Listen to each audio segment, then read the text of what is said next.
Bendiciones, hermanos. Pueden sentarse. Gloria a Dios. ¿Han visto cómo seguimos experimentando situacioncitas delicadas? Esta semana entró otro huracán categoría 4 a Centroamérica. Hacía 15 días había entrado uno. 15 días. Categoría 4 es espantoso. Sí. Y entró por Nicaragua. La misma ruta. 15 millas de diferencia. 15 millas. Espantoso. Pero bueno, gloria a Dios. Es duro para ese pueblo. Los lugares, los refugios, en algunos lugares ya estaban llenos. Entonces ahora tenían que recibir más gente. Difícil situación. Así es que hay algunos ministerios que han estado llevando cosas, asistiendo, y hemos estado tratando de ayudar con lo que podamos. Así que cada vez que haya alguien que se interese en ayudar, vamos a tratar de encauzarlo con algunos de esos ministerios. Amén. Sí. Para ver cómo seguimos dando la mano a nuestros hermanos en Centroamérica. Saludos a aquellos centroamericanos que estén conectados hoy con el estudio bíblico. Vamos de una vez. Juan capítulo 8. Llevamos como que la eternidad ahí, ¿verdad? Con Juan capítulo 8.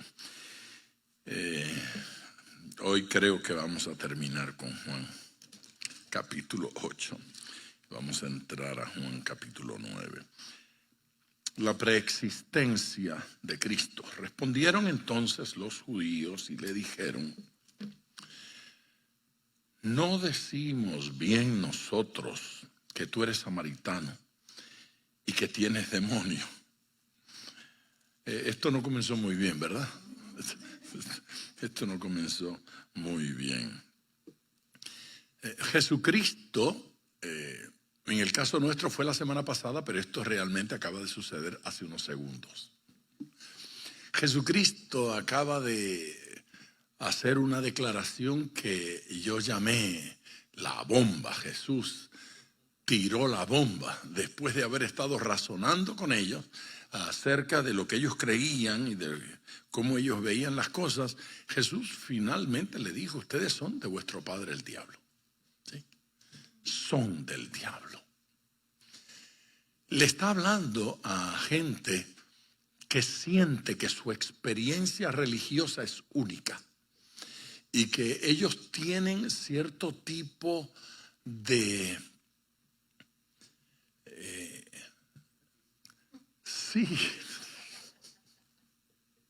sí puede ser. Sí. Ellos son de la realeza religiosa, de la realeza espiritual. No hay nadie como ellos. La mayoría de los religiosos piensan así. ¿Sí? La mayoría de los religiosos piensan: mi religión es la buena y todo lo demás está mal. ¿Sí? Todo lo demás está mal. El humanismo anda intentando convencer a los seres humanos de que eso no es cierto, de que lo único cierto es que no hay nada cierto. Lo único cierto es que cada quien debe pensar lo que le venga en gana y no hay verdad absoluta. Bueno, lo triste del caso es que si no hay verdad absoluta, tampoco es verdad que no hay verdad absoluta. Entonces sí tenemos un problema terrible, porque si nada es absolutamente cierto, entonces lo que usted me está enseñando tampoco es absolutamente cierto. Y si lo mejor en la vida es dudar de todo, permítame dudar de usted. Pero eso no se permite. Ellos pueden dudar de mí, yo no puedo dudar de ellos. Si yo digo que tengo una verdad absoluta, la mía es falsa por ser absoluta, pero ellos tienen una verdad absoluta. Y su verdad absoluta es que no hay verdad absoluta. Así que surge toda la locura esta. Y en ese ambiente, Jesucristo tiene que defender su tesis. Y Jesucristo tiene que decir quién es Él y quién es su Padre y quién es Dios. ¿Cómo usted logra eso? Porque la realidad es que el humanismo lo que hace es que le acorrala, le encierra a usted en una esquina y ahora de repente decir yo creo es una locura. Nosotros estamos viviendo en un país fundado sobre principios cristianos. Los que dieron origen a este país creían en Jesucristo como Dios, como único Señor. Y ahora de pronto todo esto se convierte en cosa ilegal. Y uno no sabe cómo ocurrió. Y en algún momento predicadores abrieron la boca e intentaron decir, oye, estamos caminando en una dirección equivocada, pero nadie les hizo caso, ni siquiera los mismos cristianos, porque pensamos que eso era absurdo, es ridículo. En este país nunca van a decir eso. ¿Sabe que los predicadores se rieron y dijeron, nunca la oración las van a quitar de las escuelas, por favor? Toda ceremonia judicial, toda juramentación, toda reunión en el Senado comienza con una oración. ¿Cómo la van a quitar de las escuelas? Imposible, la quitaron. La Biblia no la van a sacar de las escuelas, la sacaron. En este país nunca se va a aceptar el aborto, lo aceptaron. Y hemos ido caminando en una dirección extraña. A nadie se le ocurrió que había que definir matrimonio como la relación, el compromiso entre un hombre y una mujer. ¿Por qué? Si eso lo sabe todo el mundo. Cada vez que decimos que algo es obvio, fallamos. Porque en determinado momento las cosas dejan de ser obvias para todo el mundo. ¿Sí? Yo viví una experiencia con eso de lo obvio que me marcó. Sí, me marcó tan profundamente. Predicaba yo en una ciudad que se llama San Sebastián. Había tenido allí 2 cruzadas, a 2 años de distancia. Tuve una cruzada y 2 años más tarde yo volví. Así que los pastores eran mis amigos. Nos habíamos conocido, habíamos trabajado juntos para ambas cruzadas. Un buen día recibo una llamada telefónica, era uno de ellos. Efraín Rosario es su nombre. Me dijo, lo necesito. ¿Qué pasó? Es la iglesia más grande de toda la región. Me dijo, lo necesito urgentemente. Sí, con gusto, pero cuénteme qué pasó. Tenemos un entierro mañana. Murió uno de nuestros niños de la iglesia. Yo no me siento en condiciones de predicar y les quiero suplicar que venga usted para que nos predique en ese servicio. ¿Qué impide que usted predique? Me dijo, bueno, no solo es un niño de nuestra iglesia, sino que es un suicidio. Un niño de 12 años de nuestra iglesia se ahorcó. Así es que ahora yo no quería ir a predicar ahí. No me parece propio, pastor, que yo predique en ese servicio. Pero yo no puedo, me dijo, insistió, la conversación fue larga y finalmente yo tuve que aceptar ir a estar con mi amigo. Dejarlo solo en una situación como esa no era apropiado. Así es que yo llegué y daba la impresión de que la ciudad entera se había volcado en aquel lugar. Era impresionante. Habían varios miles de personas. La iglesia es grande, pero aparte de que la iglesia es numerosa, la ciudad estaba conmovida por el suicidio de un niño. Así es que allí estaba el alcalde, que conocía a los padres de este niño. Y allí estaba toda la iglesia, los maestros de escuela dominical, y todo el mundo hablaba de lo bueno que era ese muchachito. los maestros decían que era muy bueno, que ese niño era tan lindo, tan precioso, tan bueno que no sabían cómo había hecho algo así. Y algunos de los maestros hablaban de él como su mejor alumno, como el mejor niño. No solamente los de la escuela, sino los de la escuela dominical. En la iglesia el niño tenía buena reputación. Era un niño bueno, tranquilo, sumiso, respetuoso. Los padres estaban allí, no les tengo que decir cómo lucían, estaban devastados.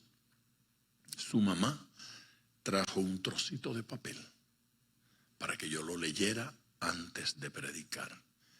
Era la nota que había dejado el niño. Bueno, era una fotocopia de la nota que había dejado el niño. Él se despedía y decía que se iba, no dice me suicido, pero decía me voy porque nadie me ama. Yo no he tenido una experiencia de esa naturaleza que me haya marcado más profundamente que esa. Los papás estaban devastados porque amaban a su hijo. Los maestros de escuela dominical estaban que no se podían contener porque amaban a ese niño. Sus amiguitos, los amiguitos de la escuela, los amiguitos de la iglesia, estaban todos afectados, todos amaban a ese niño. Y todo el mundo sabía que el niño era amado. Y lo decían unos a otros, pero tanto que lo amábamos, sí, yo lo sé que tú lo amabas. Y ahí estaba toda la familia, cuánto lo amábamos. Es evidente que el único que no lo sabía era él. Él no se había enterado. Qué lástima cuando alguien no se ha enterado de que lo amo. Lo obvio nos mata. Nos destruye. Destruye matrimonios, destruye amistades, destruye relaciones, porque pensamos que es obvio. Eso es así, todo el mundo lo sabe. Está equivocado, no todo el mundo lo sabe. No todo el mundo se ha enterado. Y uno pensaría que ante un ministro como Jesús, en persona, todo el mundo tendría que convertirse. Pues no todo el mundo se convertía en los mensajes de Jesús. Y cuando un predicador pretende que con su sermón sí todo el mundo se convierte, yo tengo que preguntarme si eso es cierto. Y cuando un predicador, un ministro como yo, pretende que todo el mundo entiende y se le aclaran las dudas cuando él lo explica, yo tengo que dudarlo, porque no todo el mundo lo entendió cuando Jesús lo explicó. Y no a todo el mundo se le aclararon las dudas. Y no es verdad que todos los enfermos se sanaron. Y la realidad es que si usted compara la cantidad de enfermos que la Biblia dice que se sanaron con el ministerio de Jesús, con los miles de enfermos que tendrían que haber en Israel durante aquel tiempo, se sanó una minoría. Así es que cuando Jesús se fue al cielo, dejó más gente enferma que sana. No le gustó eso, ¿verdad? Yo entiendo. Yo le dije que no todo el mundo me entendía y que no todo el mundo estaba de acuerdo conmigo. Pero nadie puede probar lo contrario a lo que yo acabo de declarar. De hecho, Jesús entra, recuerda, lo vimos hace unos meses, entra a aquel estanque y ahí dice allí una multitud de enfermos. Sanó a uno, pero allí había una multitud de enfermos. Así es que creo que ya probé mi punto. Jesús no sanó a todos los enfermos con los cuales se tropezó. No hubo ninguno que no se sanara cuando Jesús le ministró. Oh, sí, si Jesús le ministra, se va a sanar. Respondieron entonces los judíos y le dijeron: ¿no decimos bien nosotros que tú eres samaritano y que tienes demonio? En efecto, eso es lo que estamos diciendo, que tú eres samaritano y que tienes demonio. La pregunta es, ¿de dónde le entró esto de que Jesús era samaritano? Bueno, no es porque ellos creyeran que Jesús era de Samaria. Ese no es el tema. Ellos sabían de dónde era Jesús. Sabían lo que decían las Escrituras y también conocían, porque ya lo habían acusado en otras ocasiones. Ya lo habían llamado Galileo, ¿recuerdan? ¿Sí? Eres de Galilea. Este es un Galileo. Y eso tiene su razón de ser, eso de llamarlo Galileo. Los que no pueden vencer con la razón regularmente insultan. ¿Sí?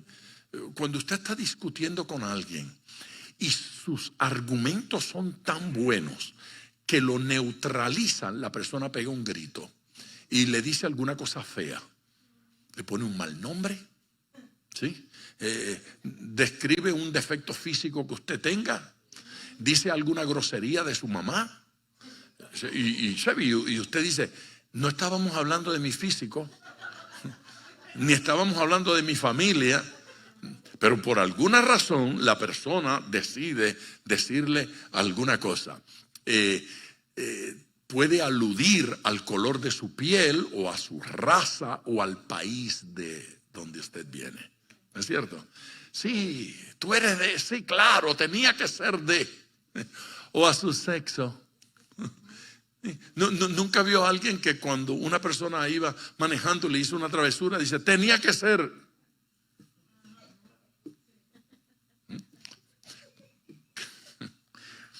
Perdónenme los que lo dijeron cuando venían para acá, pero eso no es una declaración inteligente. Perdónenme, si le ofendí fue ahora mismo.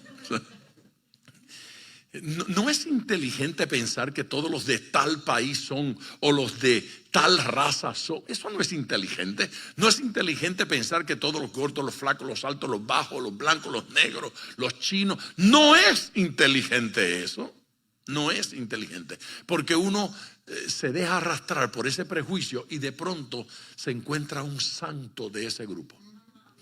Y entonces tiene uno que venir con la estupidez de que, bueno, hay excepciones. No todos, ya. Se llama prejuicios. Bueno, había un enorme prejuicio contra los samaritanos. Enorme. Israel los consideraba de segunda categoría, no sirven, son basura. Y si un judío quería insultar a otro judío, le decía que él parecía samaritano. En su país no ocurre lo mismo. En el mío, en el suyo y en todos. Se refieren a los de la otra frontera, o los del Caribe, a los de la otra isla. Cuidadito, estoy velando. A los de la otra isla, aquellos son los, y los también. Okay. Eso pasa, eso es así. Así es la vida. Y se torna interesantísima. Entonces uno decide querer probarle lo contrario. Pues la frontera era Samaria. Así es que los judíos estaban prejuiciados contra ellos. Además de que eran judíos originalmente que se habían mezclado.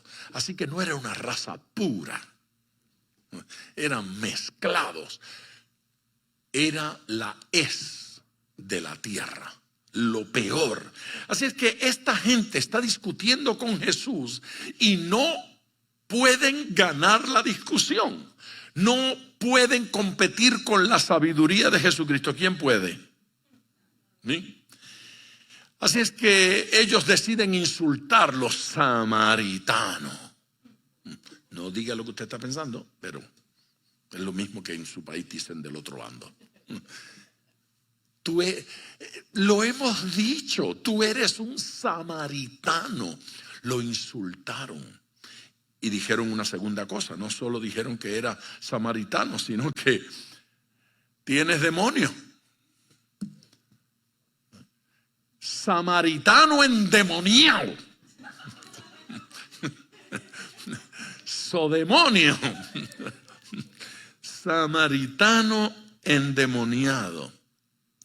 Así es que para el pueblo esto era un enorme insulto, y la gente que estaba allí escuchando entendieron que a Jesús lo estaban insultando y que le estaban diciendo la grosería más grande.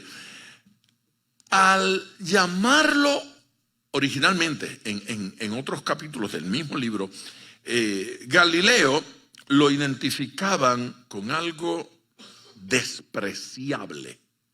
O sea, al decirle Galileo, le estaban diciendo: tú eres de lo peor de Israel, del peor barrio. En su ciudad hay un peor barrio, y la gente de ese barrio son despreciables, a menos que sea usted el que vive en el barrio.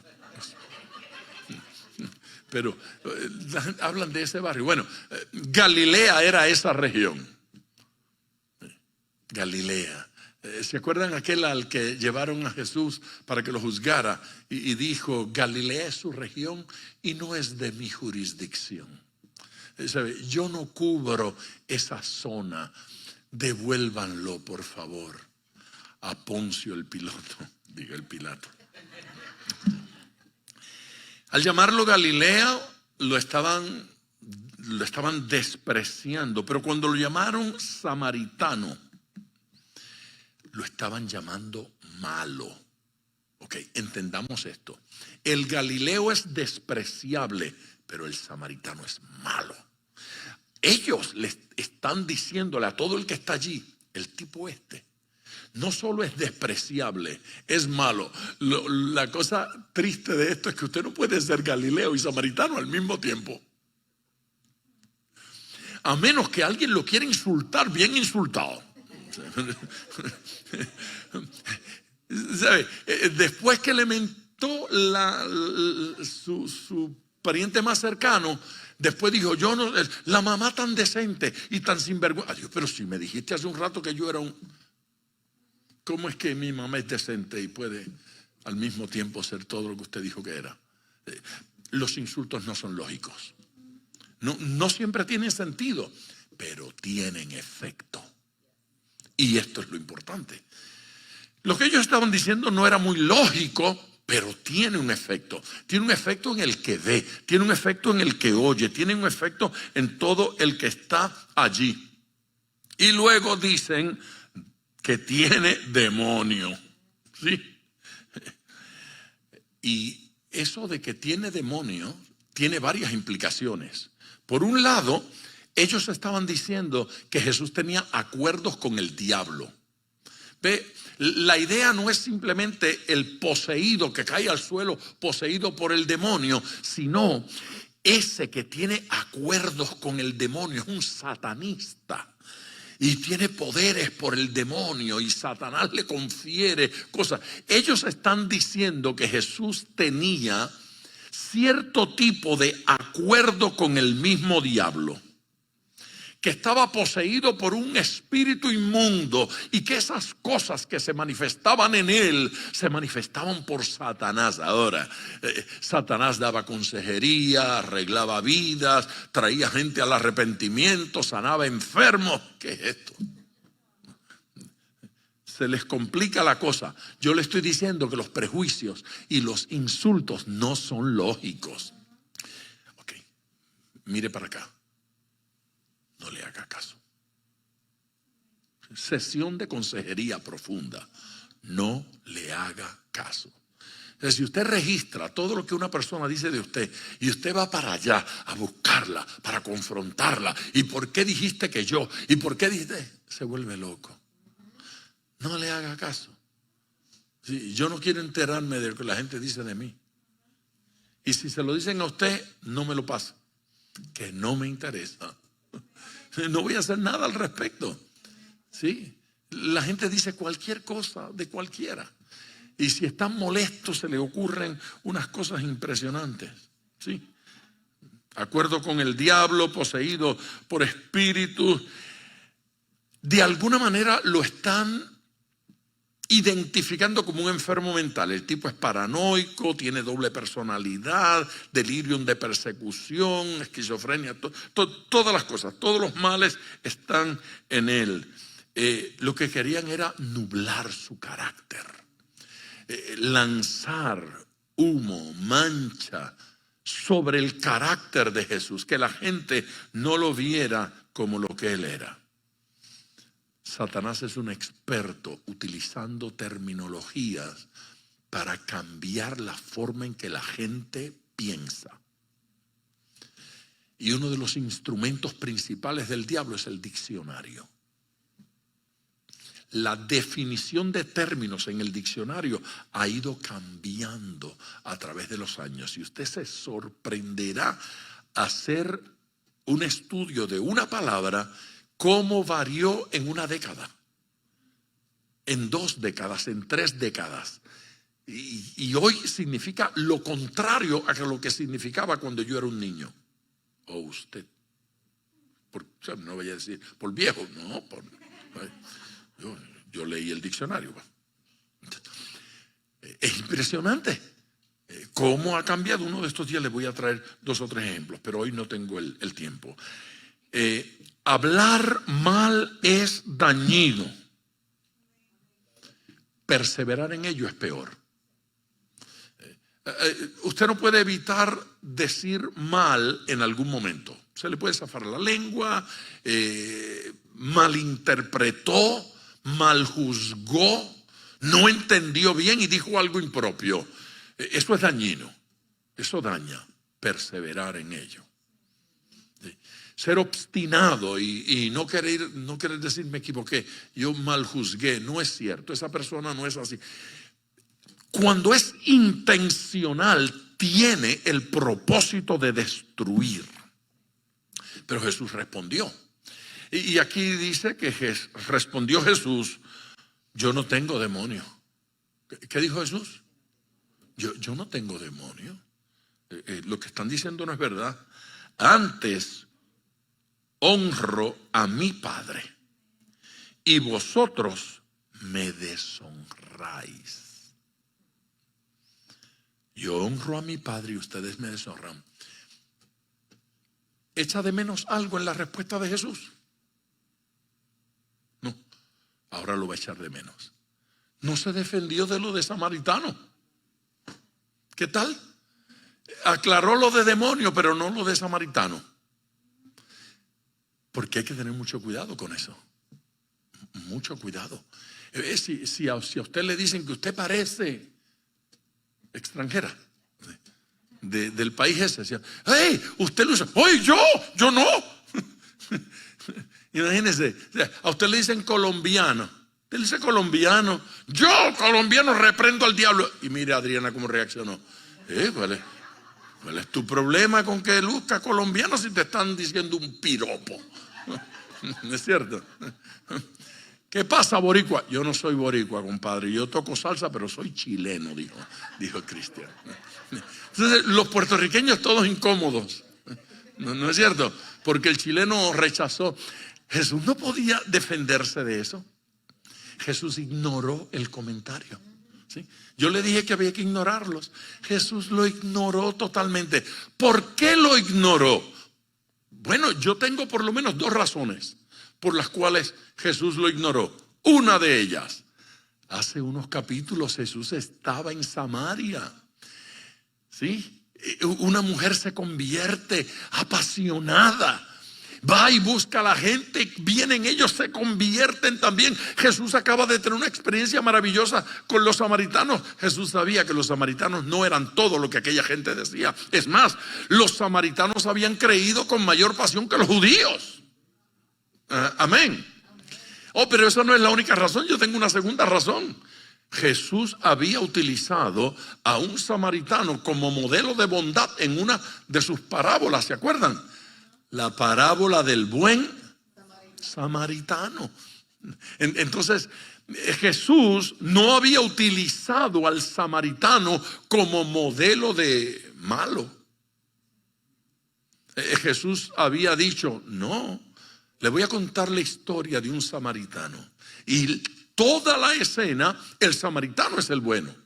El samaritano es el servicial, el samaritano es el amoroso. Así es que Jesús no estaba prejuiciado con los samaritanos o contra los samaritanos. Por lo tanto, ¿cómo me voy a defender de eso? Mira, sos samaritano. Jesús lo ignoró. ¿Sí? Jesús ignoró ese asunto. ¿Qué debe hacer usted? No se defienda. Pero le dijeron que estaba endemoniado. Y Jesús dijo, no, yo no tengo demonios. No tengo demonios. Antes, lo que ustedes están viendo que les parece que es cosa de demonio, es todo lo contrario. Yo honro a mi Padre. Amén. Pero ustedes me deshonran a mí. Ustedes no me honran. Ustedes me deshonran. Y sabe que se siente dolor en el comentario de Jesús. Yo no sé si porque lo afecta o porque sabe que ellos se afectan con lo que están haciendo. Honro a mi Padre. Los demonios no honran a Dios. Jesús está razonando. Jesús es brillante, es inteligente. Esta semana un periodista en Puerto Rico dijo que los cristianos no eran muy inteligentes.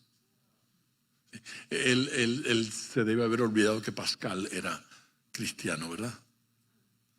Sí. Tiene que haberse olvidado de eso, de que Lincoln era cristiano, de que Washington era cristiano. Se tiene que haber olvidado de que el que inventó los puentes esos colgantes era cristiano, de que Armstrong era cristiano, Charles Duke, el astronauta, era cristiano, y que esta semana un astronauta, Glover se llama, negro, primer astronauta negro que va a la estratosfera, es cristiano. El domingo llegó a la estación esa allá afuera, la internacional, con 3 para pasar allá varios meses. Y le preguntaron que qué llevaba en su viaje. Y dijo, pues lo primero que que empaqué fue mi Biblia, porque no dejaré de estudiar la Biblia mientras esté allá en la estación.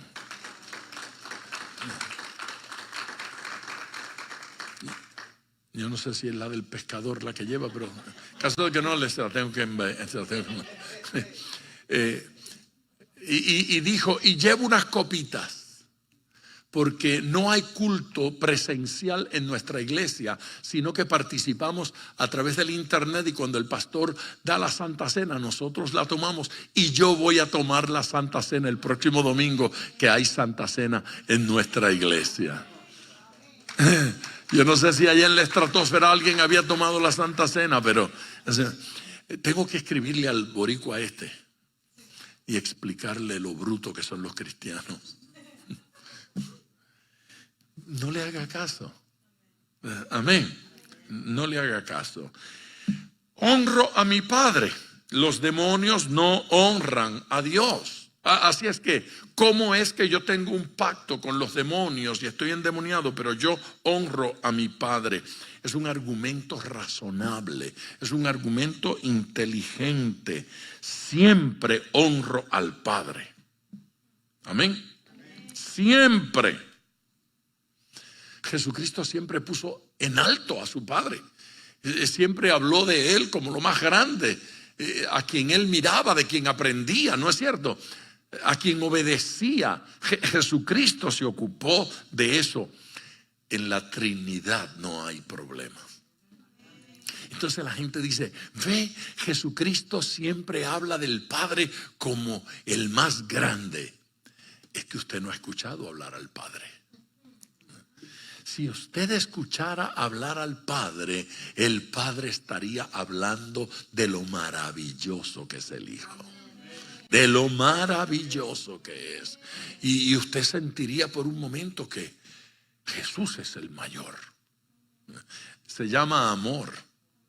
Y cuando usted ama, usted no está intentando decirle al otro que usted es más grande que él. Usted quiere honrarlo. Por favor, diga amén. Usted quiere honrarlo. Amén. Así que luego esa expresión que me entristece: y vosotros me deshonráis. Consciente del deshonor que esos epítetos, que esas frases, que esos nombres hacen. No es verdad que eso no afecta, eso sí afecta. Afecta insultar, llamar. Afecta eso de estar haciendo bromas y chistecitos. Afectan los memes, ¿sí? Con ciertas escenas descaradas, y ahí colocan a hombres de honor, y entonces los utilizan para eso.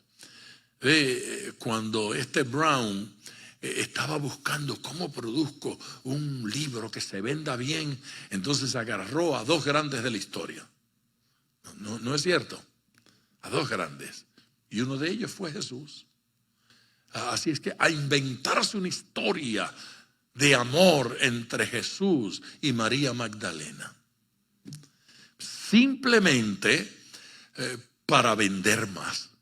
Porque si hablo de Jesús, voy a vender más. Me lo van a comprar los que odian a Jesús, y me van a comprar el libro los que aman a Jesús. Unos para enterarse y otros para disfrutarlo.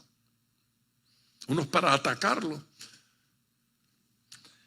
Y entonces enlodan el carácter. Y sabe, curioso, en la iglesia hubo gente que me preguntó cuán cierto era lo del libro. ¿Cuán cierto era? Mi respuesta fue: yo tengo un libro que es un comentario sobre esa novela de Brown. ¿Ah, sí? ¿Cuál es la Biblia? Léala para que sepa quién era Cristo. Sí. La Biblia es el comentario de todos los comentarios. Si usted quiere saber si el comentario bíblico que usted tiene en la casa es bueno, lea la Biblia. La Biblia le dice si el comentario es verdad o mentira. Alguien puede decir amén. Así que Dios honra a quien le honra. Amén. Pero eso no se puede decir de los hombres, de los seres humanos. Los seres humanos deshonran, y deshonraron a Jesús, aunque Jesús los estaba bendiciendo. Pero yo no busco mi gloria. Así que Jesús le dijo: ustedes me deshonran, pero yo no estoy buscando mi gloria. Así es que no estoy muy afectado, porque no era eso lo que yo estaba buscando. Yo no estaba procurando que ustedes dijeran algo bonito de mí.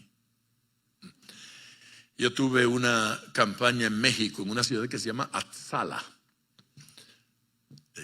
Bonito Atzala, un lugarcito muy sencillito. Pues estábamos en Atzala para una campaña. Cerraron la calle principal. Curioso. Me hicieron saber que por primera vez iban a lavar la calle, y vinieron con presión, lavaron todo, montaron una carpa para 10,000 personas. Atzala no tiene 10,000 habitantes, pero vinieron de los pueblos vecinos.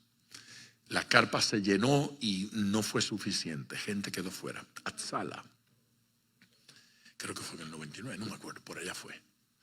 Bueno, el tema es que un líder religioso de la ciudad, un sacerdote, decidió irse en su automóvil con unos parlantes enormes a perifonear y a hablar mal de mí. Y preparó unos volantes para decir groserías de mí y vulgaridades. Pero cometió el error, me parece a mí, que acusarme tanto de brujería, que hizo que la gente de su parroquia decidiera irme a ver, porque a ellos les gusta ir a los brujos y a los espiritistas. Ahí viene uno internacional, vamos a verlo. Y me llenó el lugar.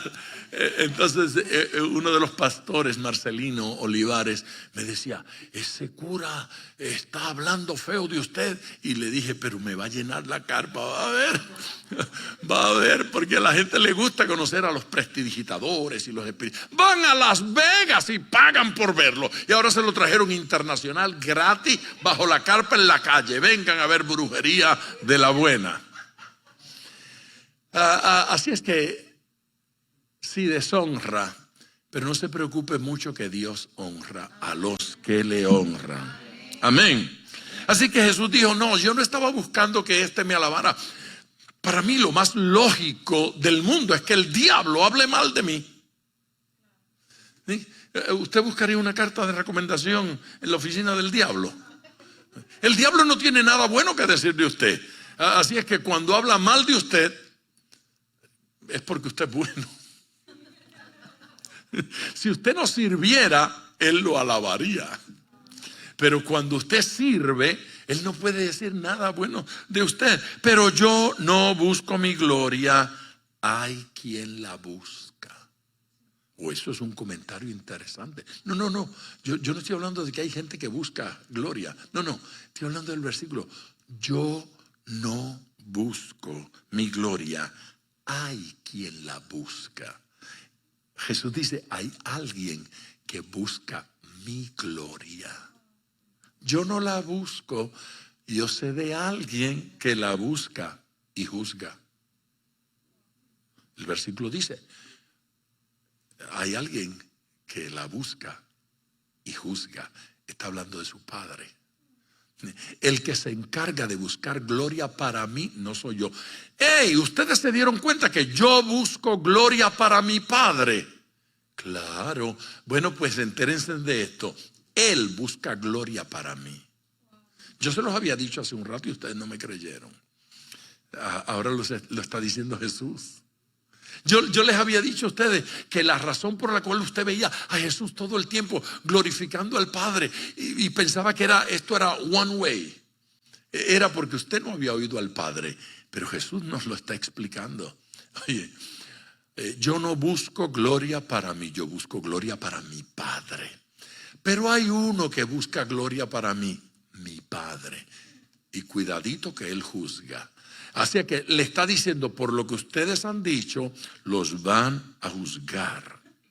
Amén. Así que esa imputación de que él andaba en vanagloria, Jesús la descarga fácil. Amén. Jesús menosprecia la gloria de los hombres. Hay quien la busca y juzga, el Padre. Aleluya. Jesús no estaba procurando reconocimiento de los hombres.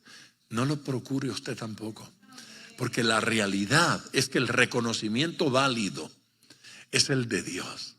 ¿Qué opina Dios? ¿Qué dice Dios acerca de lo que usted está haciendo? ¿Qué dice el Señor? Eso es lo único importante. Si predico, si canto, si toco, si sirvo, si limpio, si abro la puerta y demás.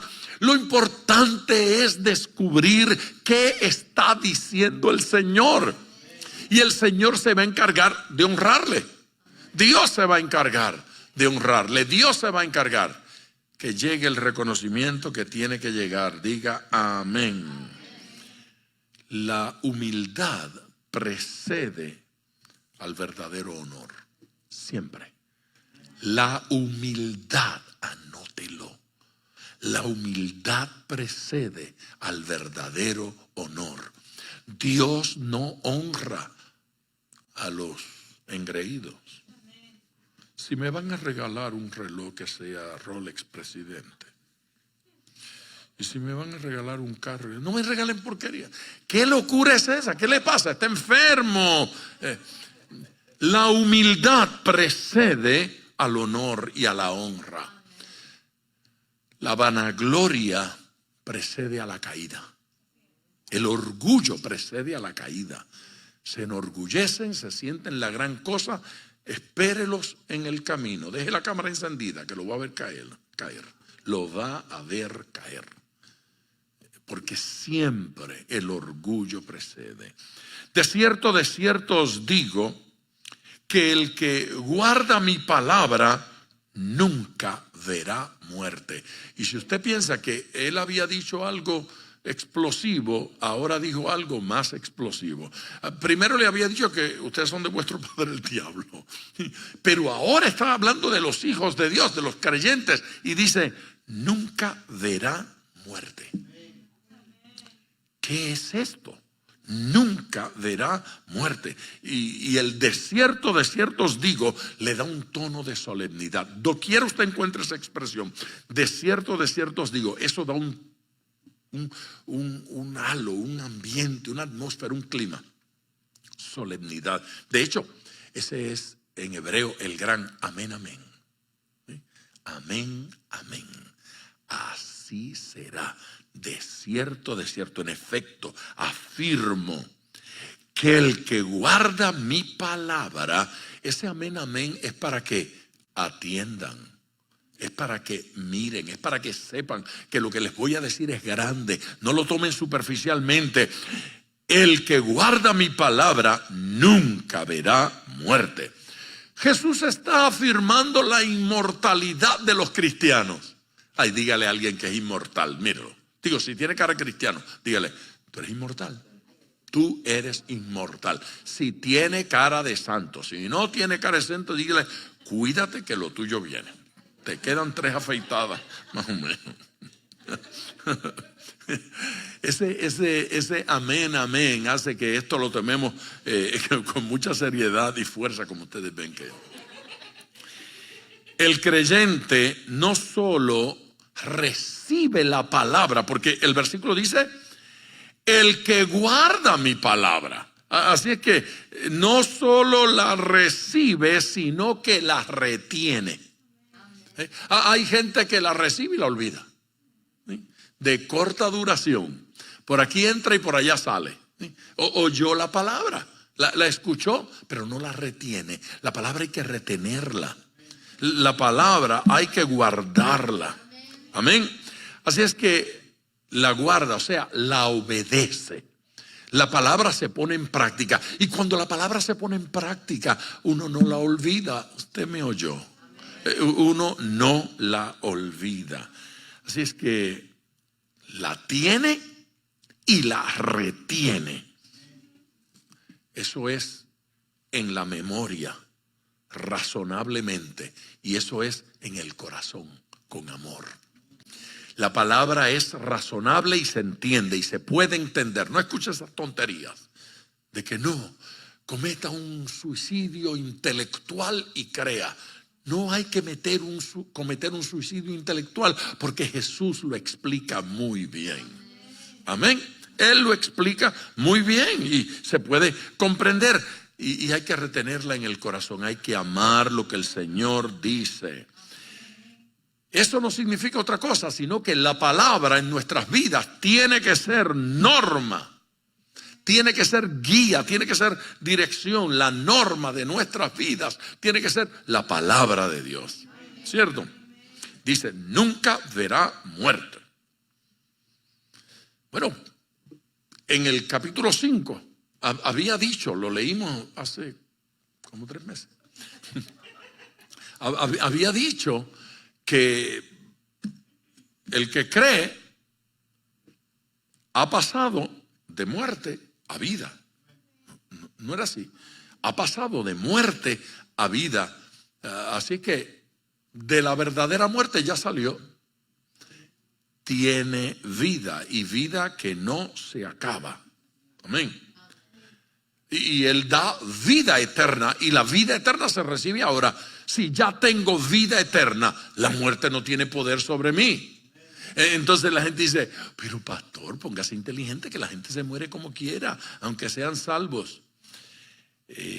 Permítame diferir con usted de alguna manera. Permítame diferir. Usted recuerda que el Señor Jesús nos enseña en la Biblia, en las Escrituras, esto está claramente establecido, que Dios no es Dios de muertos. ¿Sí? No es Dios de muertos. Así que no hay nadie de quien Él sea Dios que esté muerto. Entonces dice, Él es Dios de Abraham. Él es Dios de Isaac y es Dios de Jacob. ¿Sí? Él es Dios de toda esa gente. Y dice, pero no es Dios de muertos. Y con eso está diciendo, no están muertos. Ellos no están muertos, están vivitos. Ay, pero pasaron de aquí para allá. Olvídese de lo que haya sucedido con el cuerpo. Ellos están conscientes en la presencia de Dios. De hecho, en la transfiguración Jesús tiene una conversación donde está presente Elías y está presente Moisés, ¿se acuerdan? Y conversan de lo más bien. No están muertos. Amén. El cuerpo va a resucitar eventualmente, pero en su conciencia usted estará en la presencia de Dios. Entonces los judíos le dijeron, ahora conocemos que tienes demonio. Es verdad, se afirmó. Te habíamos dicho, pero ahora sabemos que es verdad, tú tienes demonio. Abraham murió. Razonamiento terrenal. Abraham murió, ¿no es cierto? Y los profetas murieron. Y tú dices, el que guarda mi palabra nunca sufrirá muerte. Confirmado, tienes demonio. Oficial, anótenlo allí, tiene demonio.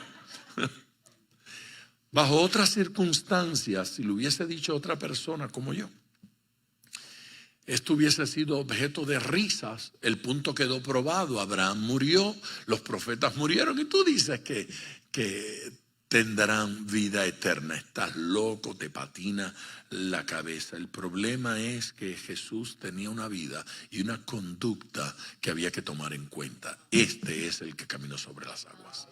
Este es el que cambió el agua en vino. Este es el que sanó enfermos, levantó paralíticos, sanó leprosos. Este es el que daba una doctrina que hacía evidente que no era un loco, era un sabio, era un genio. Amén.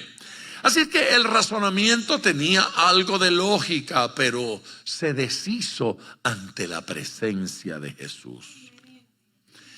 La denuncia aquí contra Jesús es arrogancia. Tú eres un arrogante. Abraham murió y tú pretendes que no vas a morir y que los que te siguen tampoco van a morir.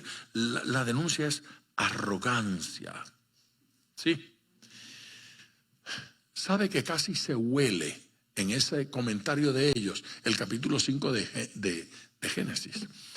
A mí me encanta ese capítulo. A mí me gusta, y cuando hablo de estas cosas me siento tentado a ir, tan tentado que estoy yendo a Génesis 5. Este es el tipo de tentación a la que me gusta ceder, si caer en ella. Génesis, si usted lee Génesis 5, que no lo vamos a hacer ahora, pero si usted lo lee, va a descubrir que el versículo 5 termina diciendo, y murió. O sea, habla de Adán y termina diciendo, y murió. Y usted lee el versículo 8 y termina diciendo de Set, y murió. Y usted lee el versículo 11 y Enos, no Enoc, Enos, y murió. Y usted lee el versículo 14, habla de Cainán y dice, y murió. Y usted sigue el 17, y murió Malalael. Y después usted salta al versículo 20 de Jared, y murió. Y eso es todo el tiempo, y murió, y murió, y murió. Yo casi huelo el capítulo ese cuando ellos están hablando aquí. Mira, Abraham murió. Los profetas murieron, y murió, y murió, y murió, y murió. Y tú apareces con la historieta esta. No es cierto. No es cierto que se siente que no vas a morir y los tuyos no morirán. Chicos, los de Moisés murieron, los de Abraham murieron, los profetas murieron, los de Adán, todo el mundo murió. ¿Cómo es que tú no vas a morir? ¿Te crees más grande que Abraham? Tú te crees más grande. Mateo 22 y Lucas 20. No lo buscan, después lo buscan. Ahí es donde aparece el tema de Abraham, de Isaac y de Jacob. Dios no es Dios de muertos. sino de vivos. Y es Dios de Abraham, es Dios de Isaac, es Dios, pero no es Dios de muertos. Está diciendo, la doctrina del Señor es que los que mueren en fe, los que mueren en Dios, no están muertos, solo han dormido. Su cuerpo murió, su cuerpo se descompone, pero su ser espiritual, su ser consciente va al cielo. Ve, los médicos pueden mantener el cuerpo vivo. ¿Se han dado cuenta de eso? Si le apago el botoncito se muere. Está vivo, pero no está consciente. Y no está consciente porque esa vida de la que ellos hablan es simplemente hacer que esta cosa, el camastro funcione. Que el corazón palpite, que la sangre fluya, que los pulmones se expandan, se dilaten.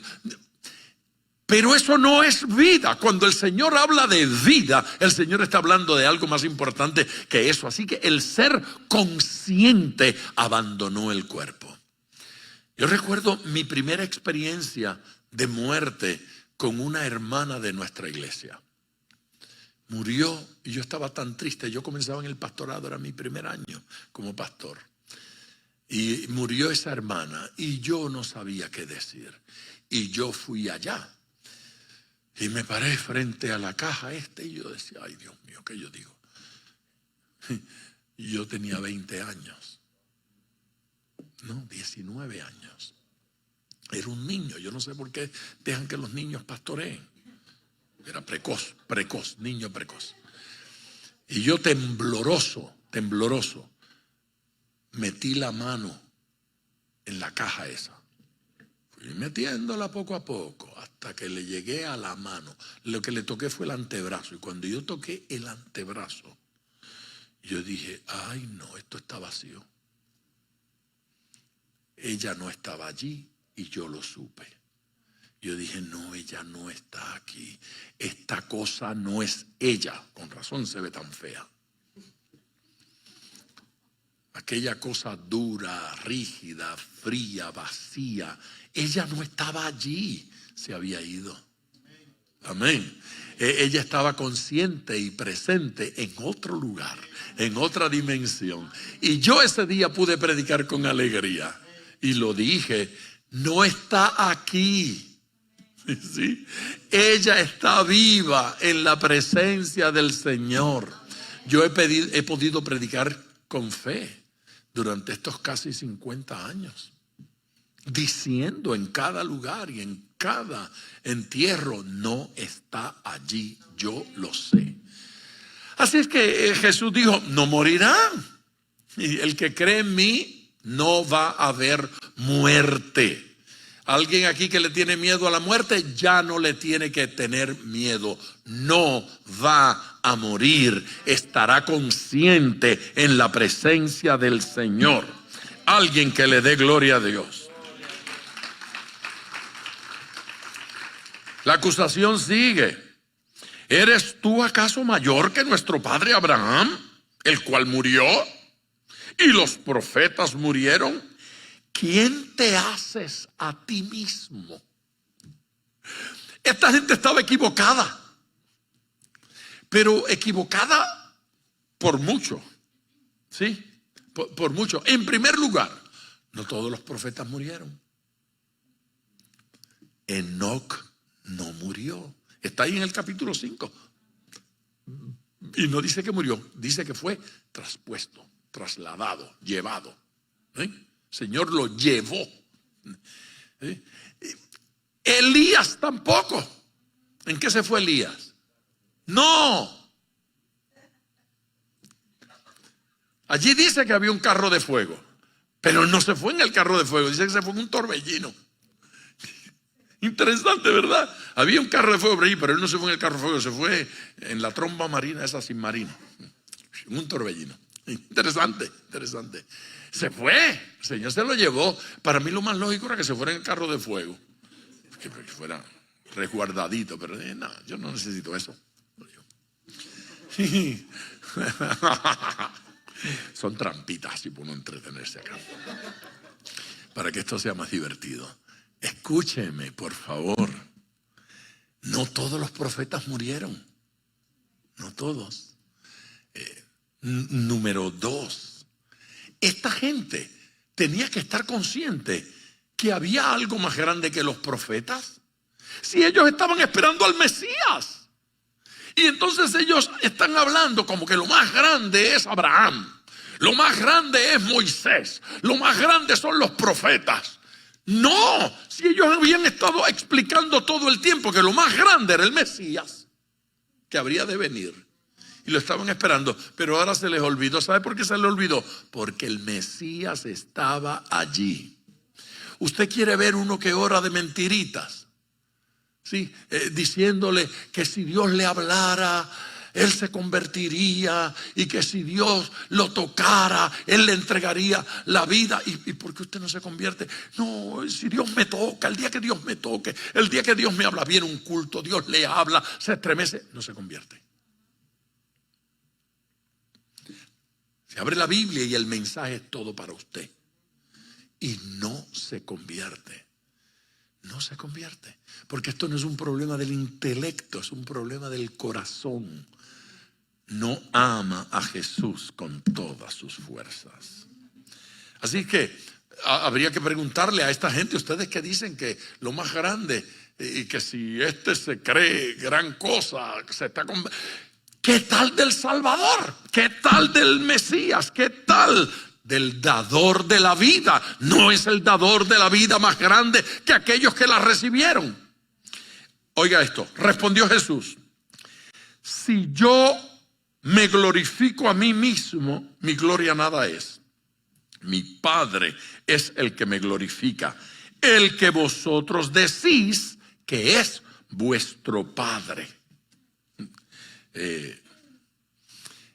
Esa respuesta de Jesús evidencia que estamos todavía en el día de la paciencia de Jehová. Porque después de ese comentario, Dios le pudo haber acabado la fiesta. Pero es paciente. Jesús, Dios es paciente. El honor de Cristo deriva del Padre, no deriva de la gente. Ustedes dicen que Él es vuestro Dios, pero Él es el que me honra a mí. ¿Cómo es que es el Dios de ustedes si Él me está honrando a mí? Oiga, ustedes no ven los milagros. Ustedes no se enteraron de lo que el profeta ese que ustedes seguían en el desierto, aquel que le decían el bautista, y que algunos de ustedes se bautizaron con él. Ustedes no oyeron lo que él dijo de mí. Ustedes no oyeron lo que dijo Dios de mí aquel día. Ustedes no vieron. Algunos estaban allí. La paloma, nosotros creíamos que era un truquito. La gente ve, reconoce, entienden, aún así no se convierten. No se convierten. Porque no quieren reconocer a Dios. Pero vosotros no lo conocéis. Amén. Ustedes no lo conocen, le dice, mas yo le conozco. Y si dijere que no le conozco, porque la gente quiere que usted diga que no lo conoce. ¿Ve? Porque la gente quiere que usted sea de los humanistas. ¿Tú estás seguro que eres salvo? Sí. Ay, no digas eso.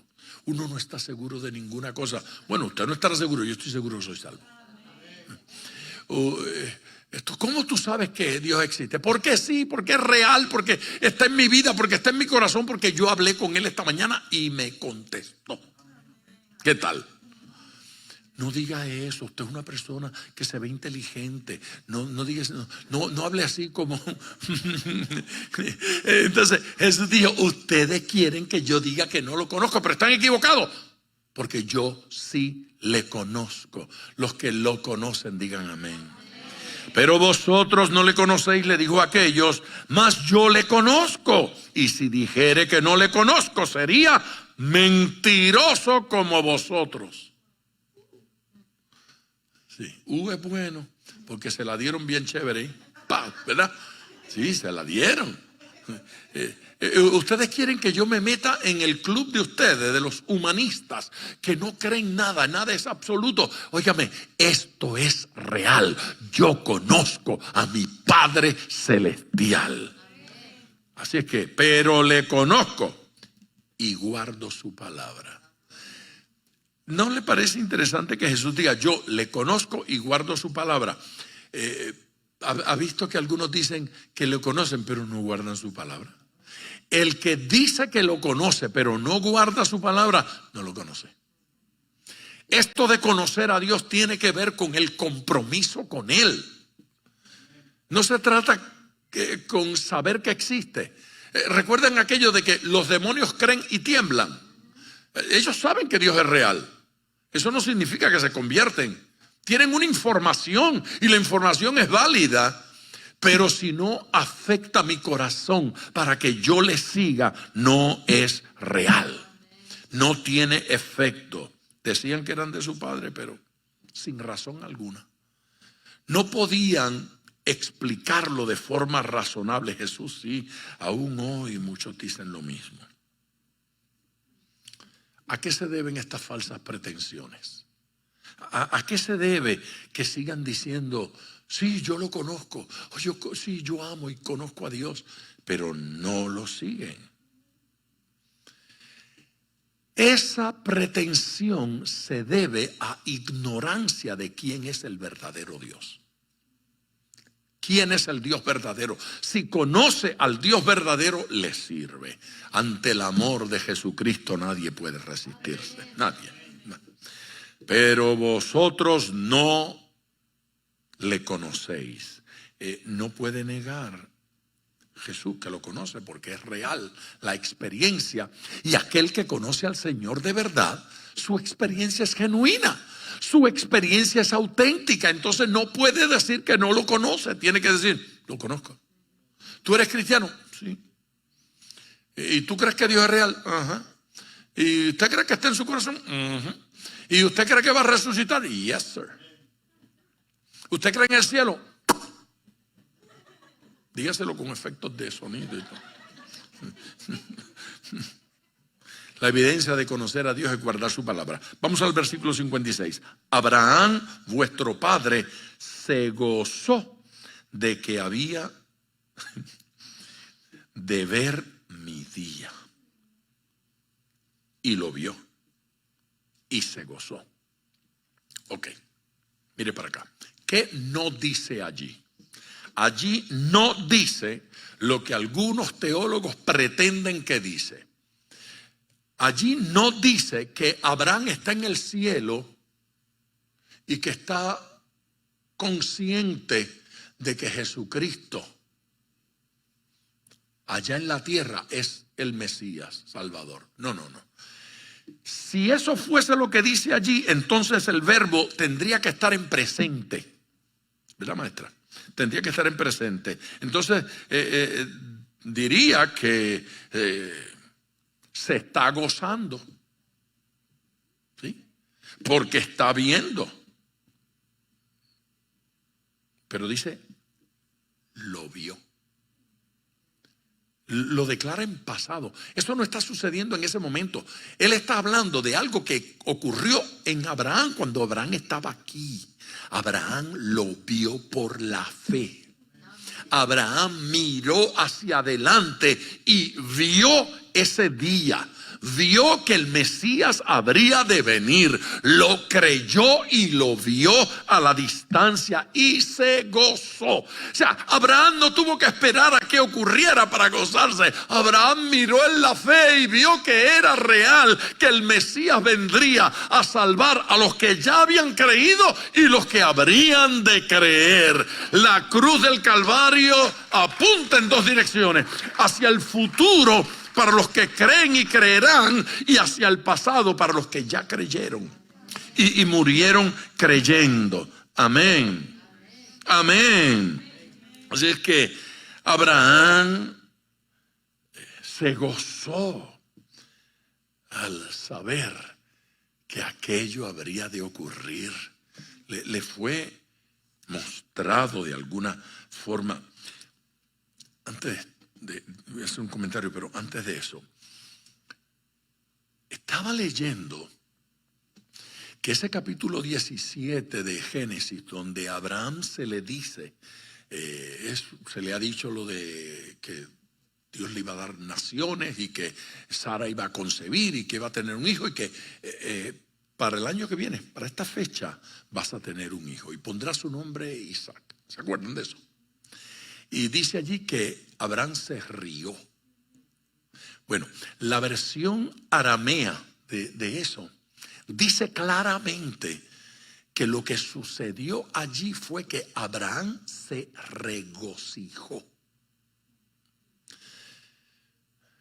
Hubo regocijo en él, hubo un gozo. Eso no significa que Abraham no titubeó, porque Abraham hace el comentario, casco de viejo yo, y está pisándome los talones. Esto está difícil la cosa. Oye, 90 por allá y 100 por acá. Tenemos 2 siglos aquí. Sí, hay que tener fe en el asunto, ¿no? Pero él sabía que Dios le estaba hablando. Y se regocijó. Pero lo que enseñan esos maestros es que el regocijo de Abraham ahí, y cuando le dijo que de sus lomos habrían de nacer naciones, lo que dicen ellos es que él estaba viendo al Mesías y su regocijo fue de que de mis lomos va a nacer el Mesías. De mis lomos. Qué alegría tan extraordinaria. Qué alegría tan maravillosa. Y todos los estudiosos parecen coincidir en entender eso así, en entender que el gran regocijo de Abraham es que Dios le permitió ver adelante y percibir que de su descendencia, de aquellos que saldrían de sus lomos, iban a ser el Salvador del mundo. Eso es tremendo. Y de alguna forma la promesa de Génesis 3:15, ¿sí? Estaba desde allí. Y estos que entendían ese mensaje captaban que allí estaba el Mesías. Abraham entendía lo que Dios le estaba prometiendo.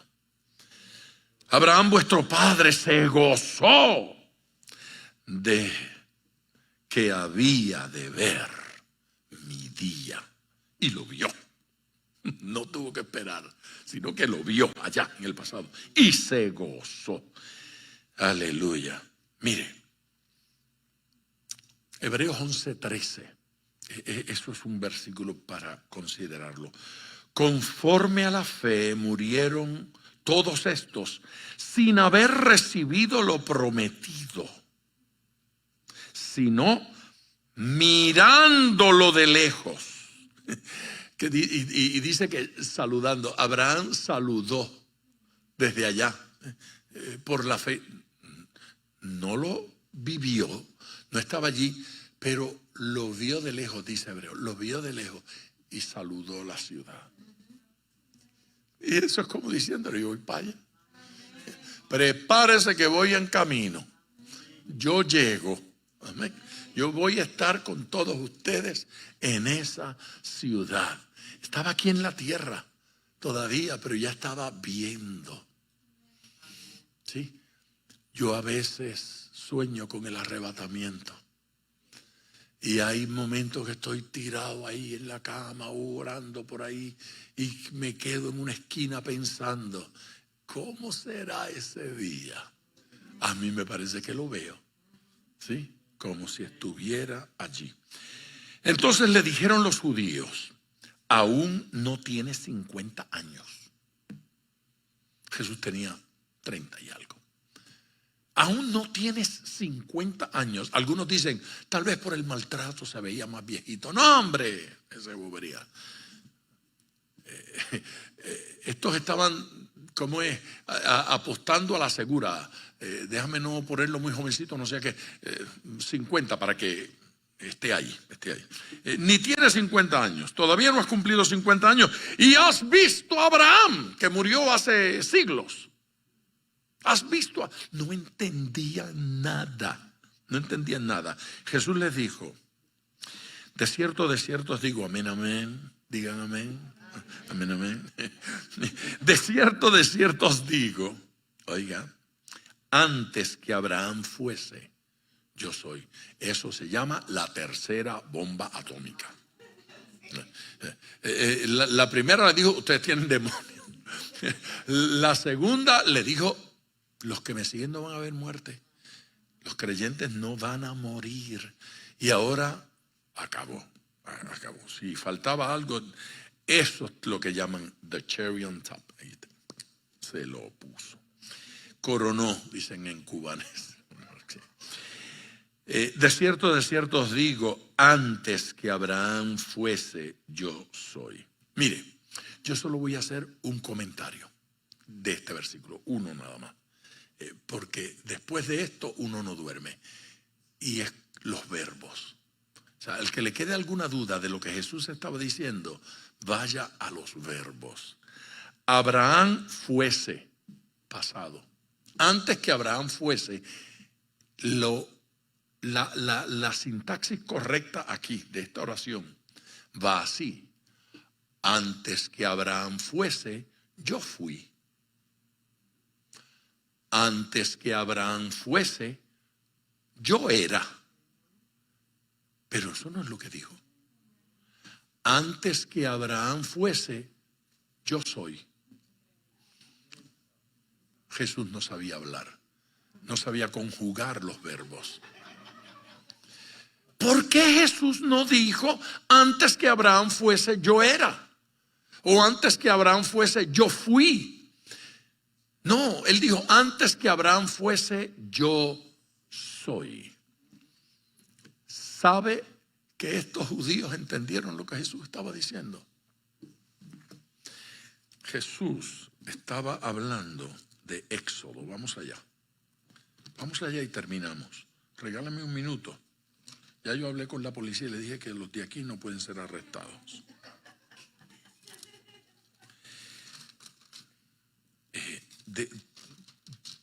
Mire esto, Éxodo 3, versículo, sí, usted vio mis notas. Era un chiste, hermana, solamente se ríe y ya. Era un chiste. Oiga, y respondió Dios a Moisés: yo soy el que soy. ¿Cómo voy a decirle a Faraón que tú te llamas? Dile que yo soy. Se dio cuenta que no dijo: dile que yo existo. No dijo: dile que yo existo. Le dijo: dile que yo soy. Yo soy el que soy. Ahora Jesús, cuando le preguntan, le dicen: que tú te crees más grande que Abraham. Tú apenas tienes 50 años cuando mucho.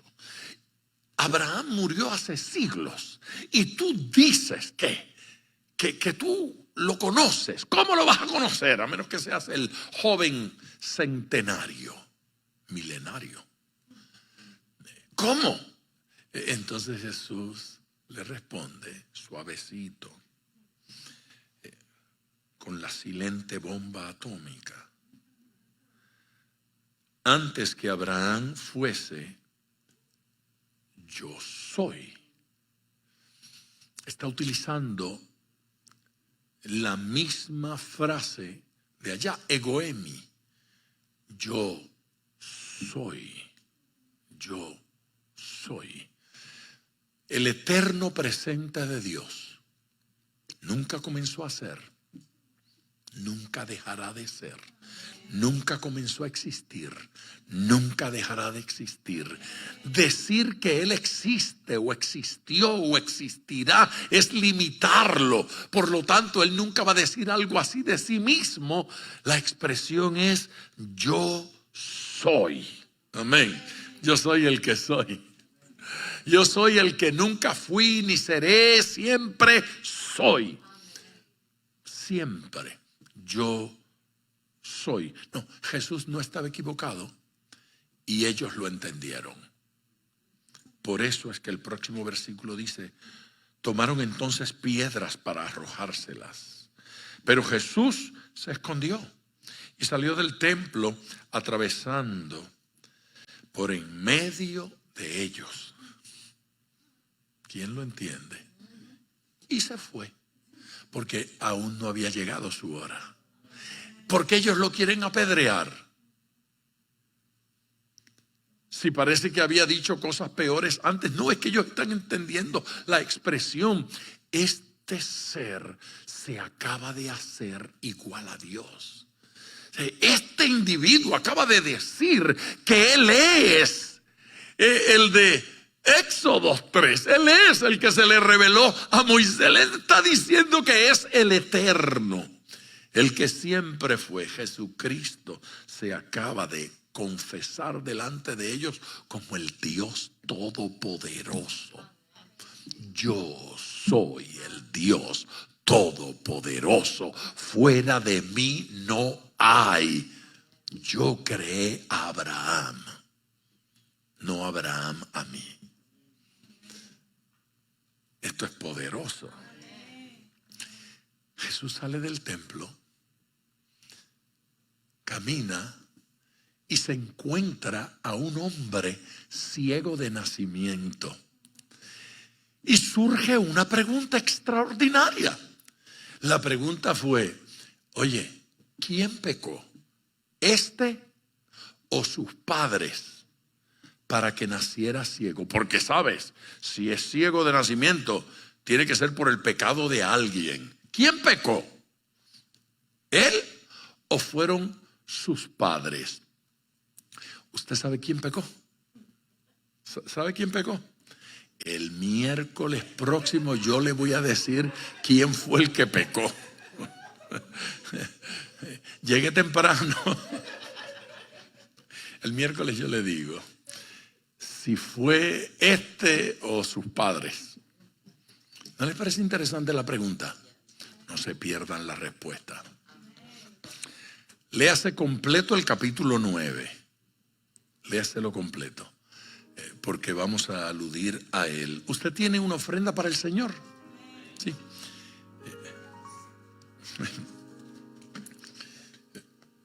Mire, en estos días pasan cosas extraordinarias. Dios nos está bendiciendo. Dios nos está ayudando. Hemos podido mantenernos al día en todo. Amén. Bueno, usted no se emocionó porque usted no es el que hace el cheque y tampoco al que le llegue el cobro. Pero si le llegara a su casa diciendo: oye, el alquiler, la luz, ¿verdad?, entonces estaría contento de que no estamos atrasados en nada, en nada, en nada, en nada. Y mire que a veces pasan cosas, a veces pasan cosas que uno ni se las imagina, y que no las decimos a la iglesia. Y un hermano me preguntaba hace un par de días: pastor, y en esta pandemia estoy hablando de comprar templos. Y yo: no, y lo vamos a comprar. No es que estoy hablando, no es que estoy hablando, lo vamos a comprar. Dios nos va a dar un templo nuevo, grande, para desarrollar allí un poco de ministerios. Y usted tiene un ministerio que desarrollar en ese edificio. Amén. Usted tiene un ministerio que desarrollar allí. Hoy vino un hermano y me dio un cheque y me dijo: pastor, pro templo. Este es para el templo. Me dijo: hice una transacción y aquí está la ofrenda. Amén. Y Dios nos está dando el dinerito para comprarlo. Así que yo sigo por ahí viendo. No les digo nada porque uno ve este, es muy caro, ve aquel otro, está muy feo. Entonces, cuando yo lo encuentre, vengo aquí y le digo: lo encontré. ¿Lo encontró? Como dice Iván Clemente. Es un predicador que vino aquí que le citaba un versículo bíblico, Éxodo 3:14. ¿Lo encontró? Cuando lo encontré, Cuando yo lo encuentre, le voy a decir, lo encontré. Por ahí voy a ver en estos días un par de lugares que me han hablado. Ahí tengo la pobre Victoria, hasta que me consigue edificios por todas las esquinas. Lo vamos a encontrar, ¿verdad, Victoria?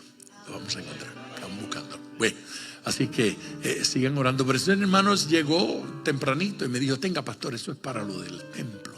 Aquí vamos. Falta usted. Estos días aparezca usted con sus $100,000. ¿Qué está? Digo, pueden ser 10,000. Dios nos está dando el dinero.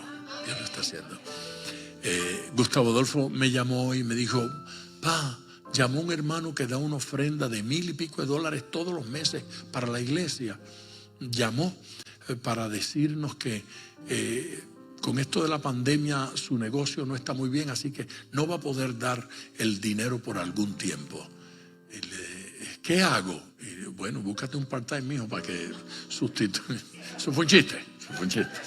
Mi hijo, fue un chiste. No te preocupes, mi amor, no te preocupes. El Señor lo va a sustituir. El Señor se encarga. Usted sabe, no dependemos de los hombres, dependemos de Dios. ¿Ven? Dependemos de Dios. Sí. Tome la ofrenda en sus manos, su mejor ofrenda para el Señor. Allá en la casa, ofrende también, por favor. El miércoles, no olvide, capítulo 9 de Juan. Señor Dios, estas ofrendas las traemos delante de ti con la profunda convicción de que tú eres nuestro Dios, nuestro Señor, nuestro Salvador. Con la profunda convicción de que tú suples nuestras necesidades. Señor Dios, no tenemos que mendigar. Las ofrendas y los diezmos llegarán fielmente. Yo te pido que tú bendigas, poderosamente cada ofrendante, cada diezmador en esta iglesia. Bendícelos y prospéralos en el nombre de Jesús. Los que están en las casas envían su ofrenda a través del internet. Los que están aquí pasan al altar a depositarlo. Ahí está el maestro Cristian alabando al Señor. Adelante.